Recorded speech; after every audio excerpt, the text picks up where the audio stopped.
Meet Jeremy Wilkinson, airport manager from Chesterfield, Virginia. He launched his aviation career right after high school at what was then the Chesterfield County Airport. Jeremy has played a key role in transforming the small airfield into today's Richmond Executive Airport. He actively collaborates with local government and his community, serving as the airport's liaison and advocate. He and his dedicated team work around the clock to ensure the airport runs smoothly for all visitors who touch down on their runway. Tune in to today's podcast as Micah sits down with Jeremy to explore the world of executive airports and the people who keep them flying. Welcome to Jet Set Learn, the podcast where STEM education takes off.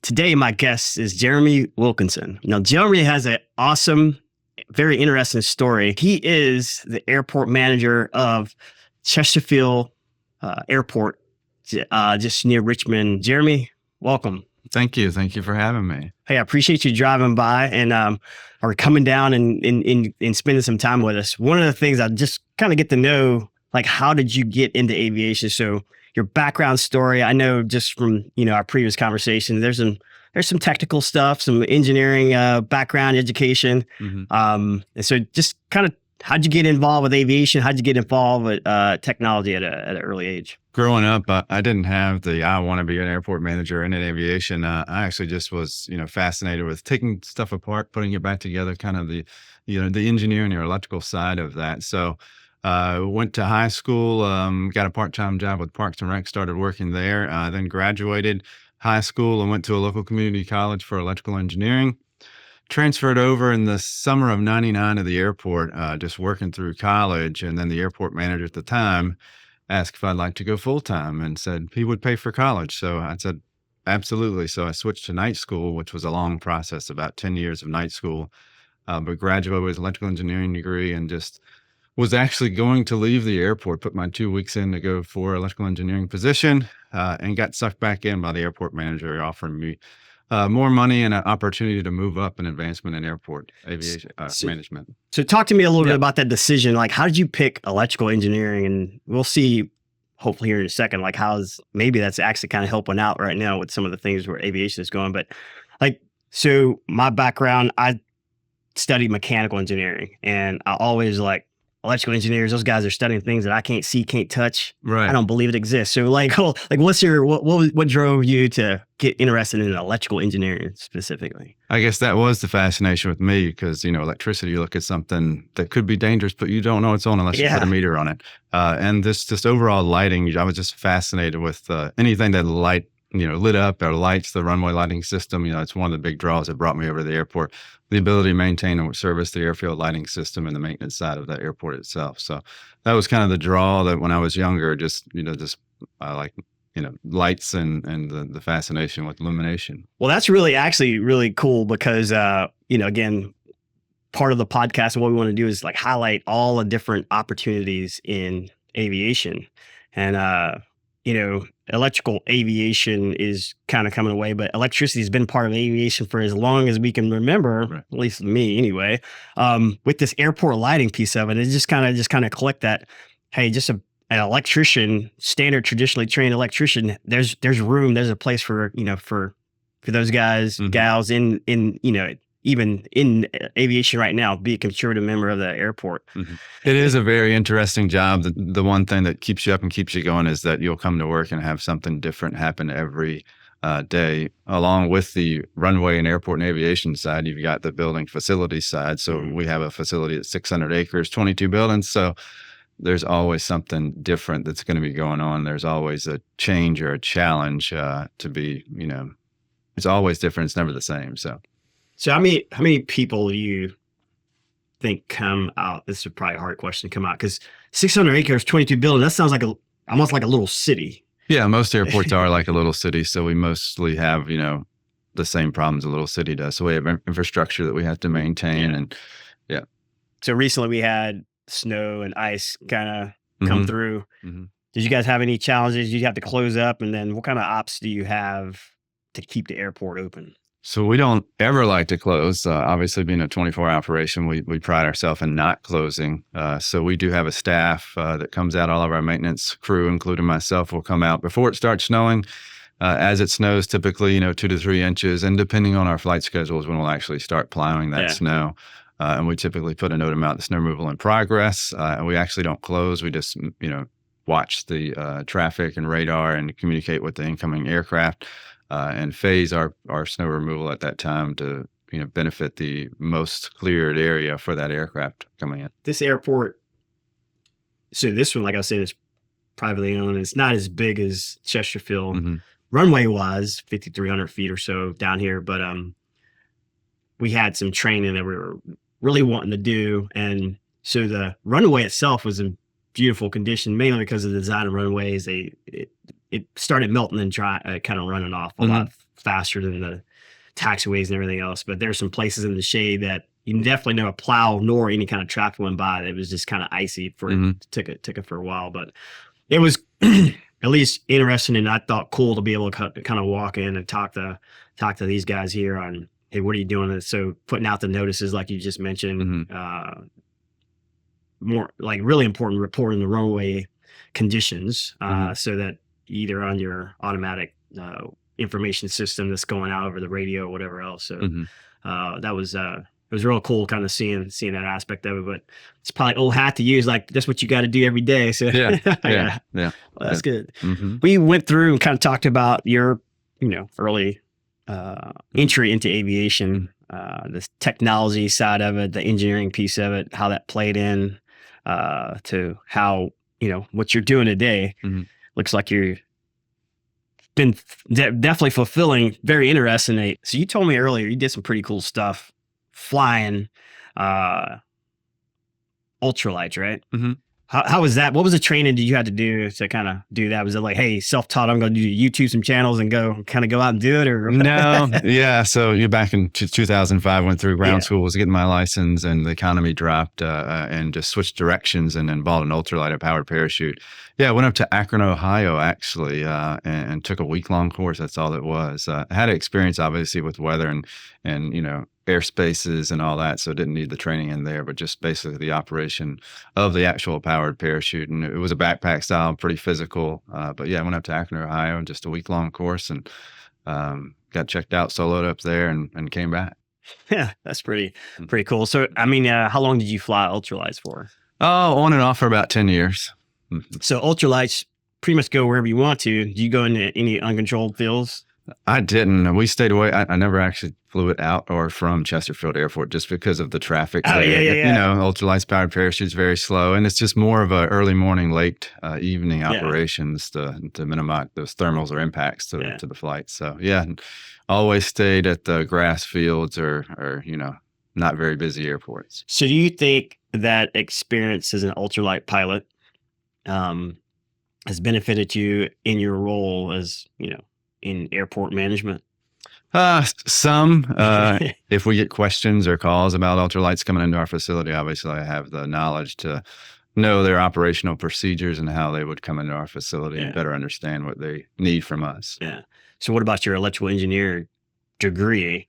Is that? Yes, it definitely helped when, in the maintenance and operations facility side, definitely helps me plan and design our facility better. Yeah. So I like to just double down for the audience. Again, there's multiple opportunities to get involved with aviation. The aviation industry, poses a lot of unique and exciting opportunities. So whatever you're into, personally, and there's always, it's kind of cool how different people's pathways prepare them for, what they're doing now. So ultralight, somewhat, electrical engineering, definitely. And I would say, from what I understand about, airport management, there's some design aspect of it. So systems design, I know during your engineering course load you had, at least we did in mechanical, had, some systems design. And so this operational and design of a system kind of concept, I think, as trained engineers or engineers who've been, gone through some training, we kind of, at least I still feel that I look at problems in a certain way, and in a lot of ways, that was the way I learned, from a technical, technical background. And so, whether it's mechanical, electrical, aerospace, whatever else, part of the general engineering curriculum is how do you look at problems and kind of work through them, whatever the problem, kind of whatever problem is. So yeah, and airports as they the larger airports just have basically every position almost known to man, just with airport or aviation attached to it. So, you have your electrical, HVAC, all can work at airports. So pretty much any, career path can be aviation or connected to an airport. As, demand increases, so does the salaries of our pilots. So where back when I started, the corporate pilots weren't making that great of a living, but now we're making a very good living, becoming a corporate pilot. Yeah. A couple of our instructors over across the field, they've actually, as a flight school operator, kind of expect that your instructors are going to go somewhere else, right? And a lot of them, you hit that magic hour. And you used to anticipate it, all right, I know you're going to go where you want to go, and just kind of talk to them about it. And, they, more and more of them are like, hey, I don't want to go to the majors. Are good, corporate flying is what they, kind of what they were aiming for, what they like. So that was, it's kind of surprising. I perfect for me, because that means a lot of times they'll still be around, because once you get flight instructor kind of seasoned up and ready to, training, being able to train and, provide that professional level, attentive, level of training, because you can get there's a couple perceptions I've ran into. There's a flight instructor, this guy's just trying to get his hours, they're gonna punch, and that quality of the training he provides or she provides is, you can tell it's like, you're not interested in this, you don't have an invested interest in me getting trained or the quality of my training making me a better pilot. You just want to get your thing, whereas people who generally aren't looking to punch usually. And I think it's just a matter of being professionally mature. It's like, hey, this is what I'm doing. I'm going to put this in right now. But the people that are, either not going or they're professional enough to go, hey, I'm going to give my best, make sure there's the best experience for the client, the trainee, make sure, it's the best experience. That's who we like to keep around or whatever else. And what I'm getting at is the corporate flying, being more attractive means a lot of times that they'll still be local and then not let the punch, jump out to to an airline. So I don't think we ever talked about pay and pay gap on there, but that's interesting that you're seeing that. But, like I said, from our perspective, running the flight school over there's, a handful of them are like, I'm not going to the airlines. I want to do corporate. I like flying these, because there's a ton of pilot jobs that even just companies will dry lease and just have, even because the flight school up there, guys are flying Cirrus. Well, there's guys that are using Cirrus to just run around, as hey, get me to this business meeting over here, or whatever else. And I mean, it's a lot cheaper than having it's not as cool maybe looking, but for practicality, it's like, hey, I can run around or get this small plane, get a professional pilot. And those planes are super, super safe. Obviously, with modern avionics, autopilot, all these other things kind of comes with that TAA aircraft. It's cool. So the flight school there at Chesterfield, is it owned by the airport, or is it privately owned, just kind of sitting there? It's privately owned, as most of FBOs, fixed base operators. Ours is Dominion Aviation, which was recently purchased by a larger company called Vantage Aviation. They own and operate and run the flight school. We're a single FBO right now. So yes, they run the service of our flight school and use the Cirrus aircraft. Nice. One other thing is, being an airport manager, one of the I guess the key points of the airport manager position basically is just to foster the relationships at the airport and really reach out to your tenants and stay communicating with them, an open door policy, and just try to give them what they need and try to have that, positive relationship with all your tenants and operators and users is one of the big keys to be successful in an airport manager in an airport. Sounds like there's some people skills that you need for that. There is. I like to joke with our staff, and our customers don't expect much, just perfection. Yeah. I like, again, my first impression, I was like, man, this guy's he's like the mayor out here. Literally, I was like, it's kind of thing. I was like, he's like the mayor here.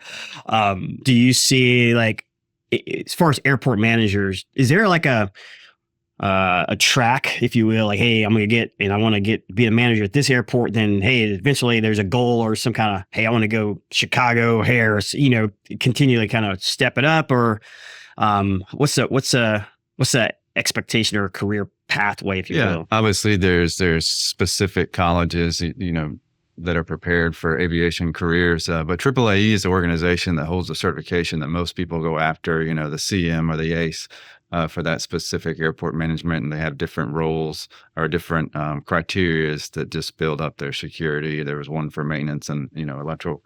So AAAE is the organization that typically most people use for that avenue to get those certificates, become an airport manager and administration for aviation. Just to drill down on that, because this is extremely interesting. So are there required courses that you had to go through to get certifications along the way? So I wouldn't say they're required. They help you. Good idea. Yes. Okay. Yeah. So you can become an airport manager without those certifications. It's all on your, experience and where you're looking to actually pursue a career. So do you see yourself, Chesterfield's it? You love what you got going on, good deal, good family, whatever, things got going? I was born and raised in Chesterfield. I went to high school across the street, so I'll be there. I've been there 27 years now, so I'll get my 30, and then I'm not sure what will happen past then. I'll have 30 years and won't be that number. You have to be 50 to actually be able to retire and draw the retirement. So okay, we'll see. And is that a retirement from the state then? Since it is a VRS, the state system. Oh, nice. Speaking of airports, I know there's publicly owned airports, there's privately owned airports, and there's all different levels of kind of activities. Talk to me a little bit about, if you don't mind, tell me about Chesterfield. One, the name of it, and then, how you moved up to be the manager of the airport, because it sounded like you were kind of interested in the maintenance piece of it and kind of got pulled in. Sure. So we are a public use airport, like you said. So we accept grant funds, and there's more involved with the grant funding and, our standards to follow that. Maybe explain a little bit about what that means versus private. I got you.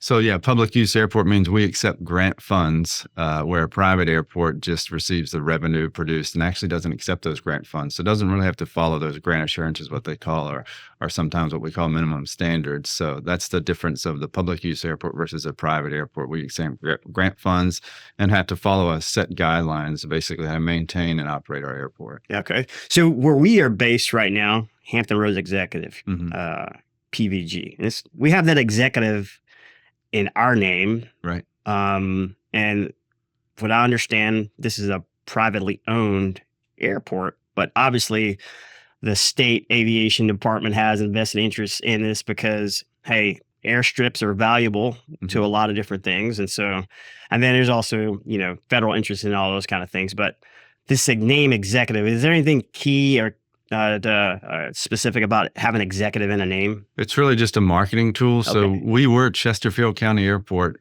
for a long time, pretty much from when we opened in 1973 until the earlier mid-2000s. Our airport manager at the time started attending conferences, MBAA conferences. And one of the big questions would be asked, where is Chesterfield County? So just like most people in our region, I ask people, where do you say when you're out of town? Where are you from? Most people don't say Chesterfield County. They say Richmond. Everybody knows where Richmond is and understands that area. So that is the main reason we switched to the Richmond Executive Airport, just that marketing tool. So when a pilot, is Googling fly Richmond, that we pop up on that radar and actually are identifiable. That's really cool. One other thing about that airport versus maybe some of the other bigger airports, control towers. Do you guys have a control tower there? We do not. We're the uncontrolled airspace. Okay, uncontrolled. So, Richmond International obviously is there, and it's a big airport, and they do have a control tower. Richmond Executive, I love flying into smaller airfields, uncontrolled.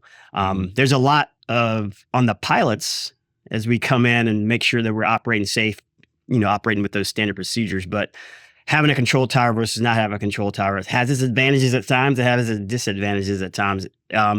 Is there any plans for you guys to get a control tower at any point, as far as you know? Probably not in my lifetime that we'll see a control tower. But really, that's FAA's kind of decision when traffic becomes an issue and where the safety factor, we need the control tower. And like you said, it has its advantages and disadvantages. The corporate side would probably rather prefer a control tower because it's controlled and the safety aspect, where your general aviation people don't want the control tower typically and just want the ease and operation of being able to go and leave as they please. One of the things I'd seen, it may have been another airport in Virginia where they were doing like a trial run of having a remote control tower, like a tower at a different but they were also, and they had like a camera system set up over there, and they were monitoring the traffic and actually on a frequency kind of controlling off of this camera system. You guys have any experience with that? We have never had a remote system like that. I've heard of that, but I don't know a whole lot about the remote towered. So I went in there uncontrolled, and when I landed, I saw that they kind of went away from the trial, and they had a controller in a temporary tower that they were still doing some control up there. But it was a little nerve wracking after. I was like, what? Somebody somewhere else, monitoring this. Like, all these questions start kind of going through my head. Like, does the cameras have a wide enough view? Like, how do you know? But so also having the habit pattern of going into an uncontrolled field, you really need to just have that, like, no matter where you're going, whether it's a control tower or not, because, as a pilot, the onus is on us. Like, we have probably the highest vested interest in not having an issue in the air. So kind of sticking to those procedures or whatever else. The interesting way that we actually met was a couple months ago now. We were doing an event that the audience can go out and look on YouTube and see about our electric flight across the state of Virginia. And Chesterfield Richmond Executive was one of our stops. And, we came out, chatted a little bit. You like, hey, what are you guys doing with making a bunch of noise out here on the tarmac we had a generator and some other things kind of going. And it was cool to go into Chesterfield, because had we gone into a bigger airfield, probably obviously we came up and did some coordination before we came in there, but I think the coordination and maybe even the ease of being able to get in there and, allow you guys to host this, and it was phenomenal experience. But, we flew an electric plane in there, and we talked about some electrical, the impacts of electricity and those kind of things. And so from an airport perspective, where do you see electrical aviation going? That's the first question.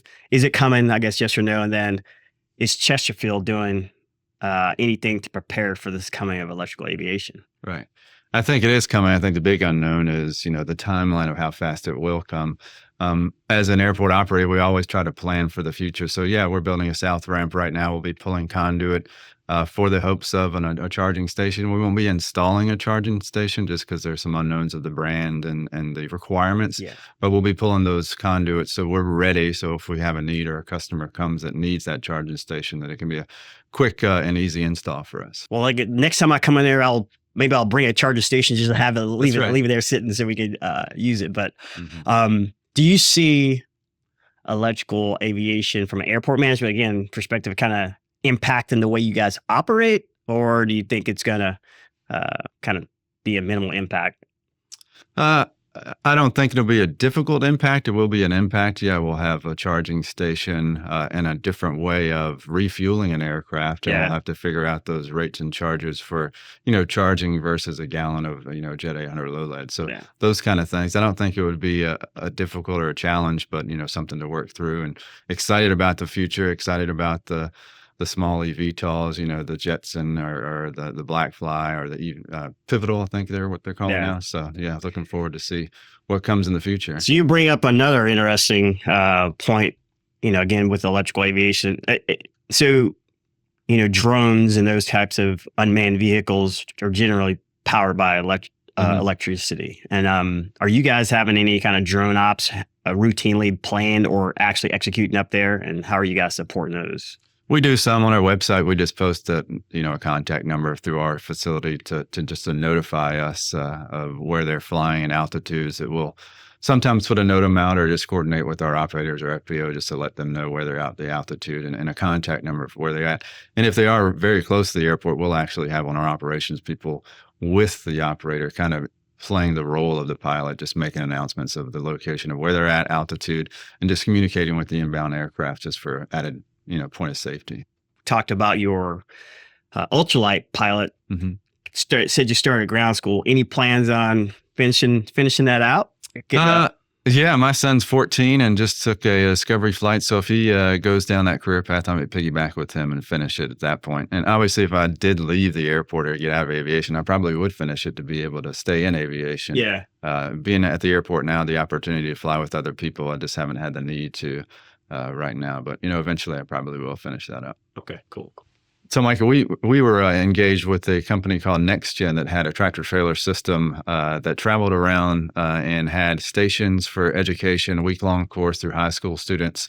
So with that actually had us engage and try to work with our local school board to try to figure out how we can get more youth and engagement in the community colleges and local school systems. So right now we're actually meeting with our school board, trying to figure out pathways and a good avenue to engage our youth more in the Chesterfield County and show them that there are aviation jobs right here in the metro area for them, and just trying to get through that hurdle of, how can we engage with our local school board, get the educators teaching the curriculum that we need to support our facility. Yeah. One of the things we, again, partner with folks on is, coming up and hosting and putting on educational opportunities or educational events that, again, just like previously, the other company you guys are working with,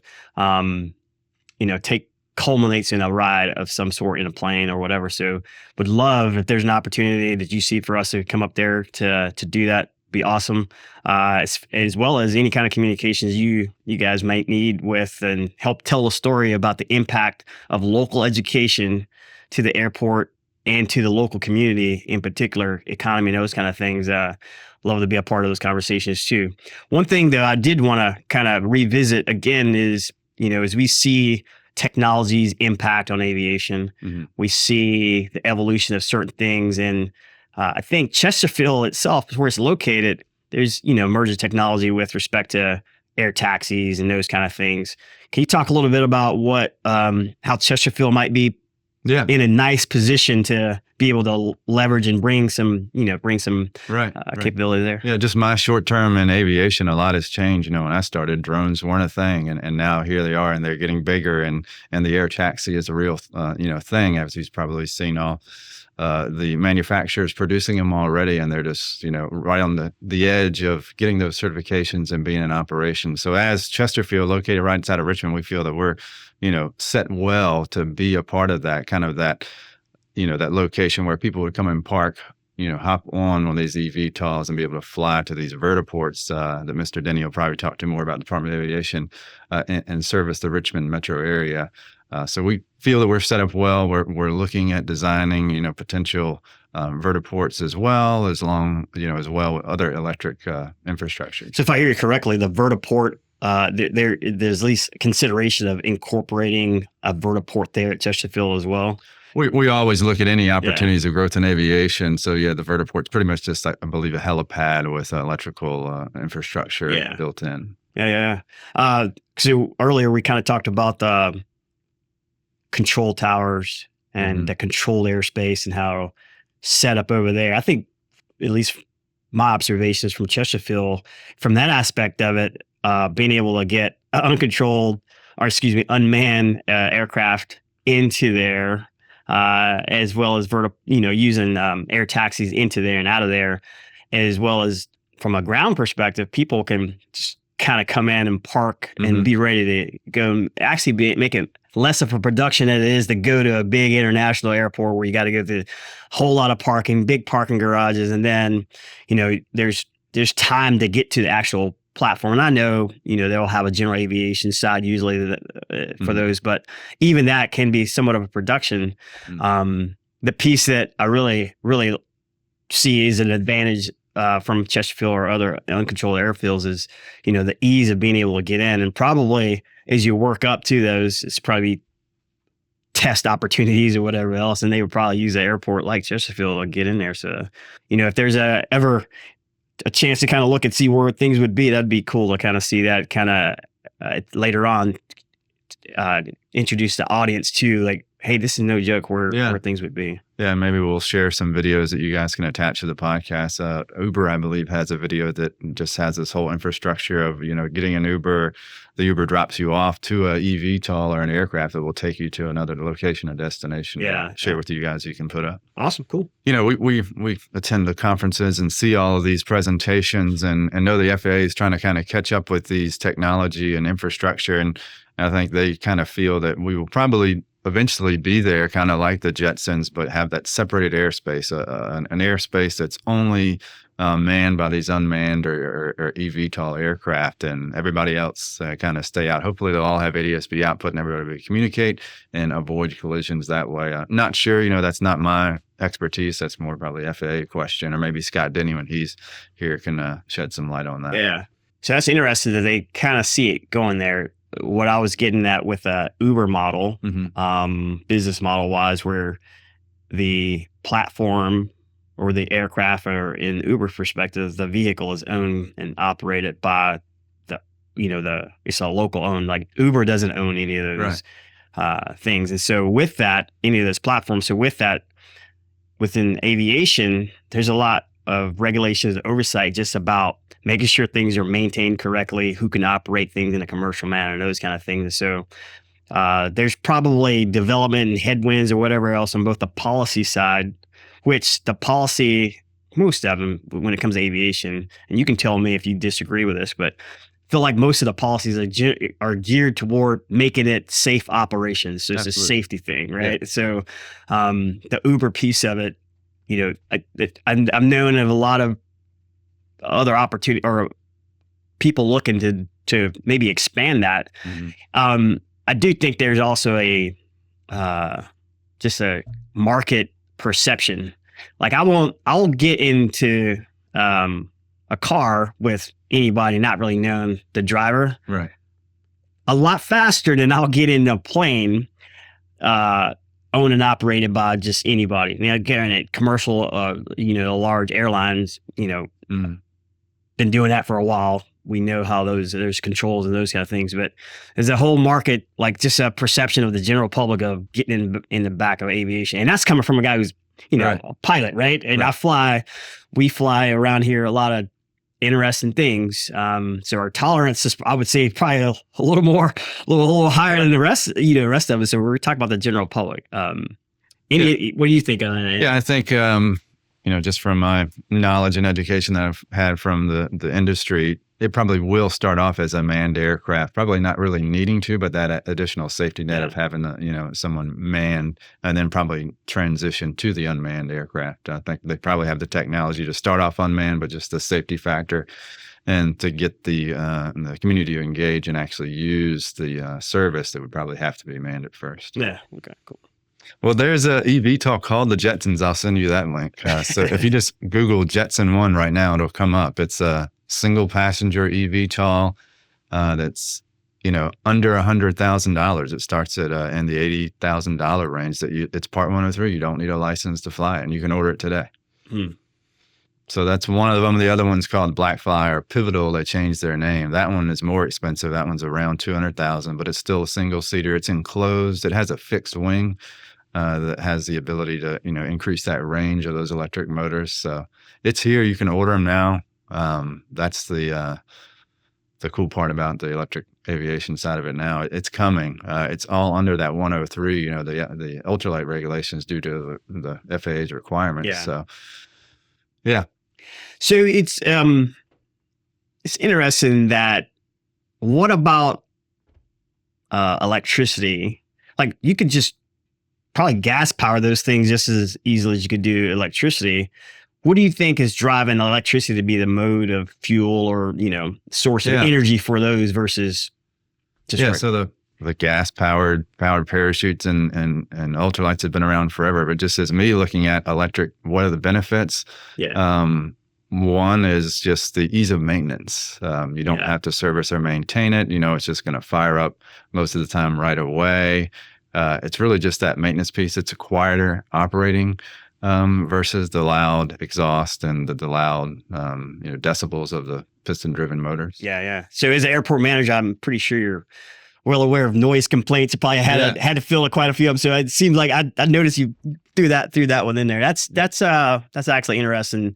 And that's what we've seen with the electric plane that we have. Like, it's very low maintenance associated with it. And I know there's probably also a push of it being potentially a cleaner form of aviation, green aviation. But the other piece of it that you brought up was at least acute in my head, was maybe lightweight, right? So I can generate a lot more power with a lighter engine, Mhm. lighter power plant than I can with a electric power plant than I can with a gas power plant. So with those weights and with 103, there's considerations for weight and size and those kind of things. So I think at least, our conversation, those are the kind of things I think that's maybe driving the eVTOLs, the air taxi, just kind of looking at that. The quiet thing is huge because eventually, if it's going to no joke be the Jetsons, you're not going to want some big loud thing showing up at the house next door or whatever else and doing that. So that's cool. We're always about getting people, kids of all or young adults, folks of all ages into aviation. In particular, one of the events that we did when we met was we were doing that electric flight, and you guys let us hold a class there for a group of kids local to the Richmond area. They came out. What other opportunities that you guys have either planned personally or know that people are planning to come to get kids involved with aviation and exposed to what's going on out at Chesterfield? Yeah, we do numerous things at the airport. We do a 5K that's coming in the spring with our police athletic league. Anything to get the youth out and to actually see the aircraft, be around the airport, and try to gauge that or increase that interest in aviation. We try to do. We also do a movie night every fall. We hire an inflatable screen company to set up the screen. Typically play some kind of aviation movie, Top Gun, something of that nature. Pull out the aircraft, uplight them so it looks cool at night and has the backdrop of the runway and taxiway system. Bring out our fire department's equipment and all of our tenants with their own aircraft. They all have kind of tables that they set up and kind of just show off the airport and try to gauge that interest in the youth. Yeah. I'm assuming hopefully that's been pretty successful. It has been, yeah. Yeah. We'd love to have the L-39 or one of the other aircraft up for the movie night or one of the 5Ks if you guys are willing. We're definitely willing. Always looking for opportunities to engage at multiple levels and partner with organizations. So yeah, definitely. If you let me, the L-39 or any one of those ones, we can do a little flyby at the same time to kind of show some operations. Yeah, that would be awesome. Yeah, Mike, I just wanted to give you these socks from our airport there, our logo with some fancy little aircraft there. I love it. Thanks. Yeah, you're welcome. You're welcome. Well, I definitely appreciate you coming up. Let's go down and check out some airplanes. All right. Appreciate it. Thank you. In addition to Jeremy, I'd like to thank you guys, our audience. And just remember, I can because I am.